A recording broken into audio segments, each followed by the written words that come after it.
રાજસ્થાન એમપીમાં કફ સિરપથી બાળકોના મૃત્યુનો જે મામલો છે, રાજ્યના આરોગ્ય વિભાગે તપાસના આદેશ આપી દીધા છે। આરોગ્ય મંત્રી ઋષિકેશ પટેલે નિવેદન આપ્યું, ગુજરાતમાં ઉપયોગમાં લેવાતા કફ સિરપથી તપાસ થશે।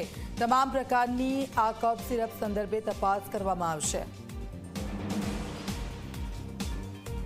આપણે અહીંયા આપણા આરોગ્ય વિભાગની અંદર તપાસ કરવાનું કહ્યું છે કે જે કંપનીઓના સિરપથી ત્યાં બાળકોના મૃત્યુ થયા એ પ્રકારના કોઈ સિરપ આપણા ત્યાં કોઈ સપ્લાય કરે છે કે કેમ। GMSCLમાં આપણા ત્યાં કોઈ સપ્લાય નથી કરતું, પરંતુ આ જ પ્રકારની દવાઓ આપણા ત્યાં કોઈ કફ સિરપ આપણા ત્યાં સપ્લાય કરતા હોય તો એમાં આ પ્રકારના કોઈ તત્વો છે કે કેમ, અને ત્યાં જે સિરપ હતા એ સિરપમાં કેવા પ્રકારના તત્વો હતા, એમાં એના કન્ટેન્ટ શું હતા, મોલેક્યુલ શું હતા, અને એ જે કારણોસર થયું છે એવા કોઈ સિરપો અહીંયા GMSCLમાં અથવા તો બજારની અંદર પણ ન વપરાતા હોય એ તપાસ કરવાની સૂચનાઓ આપી છે।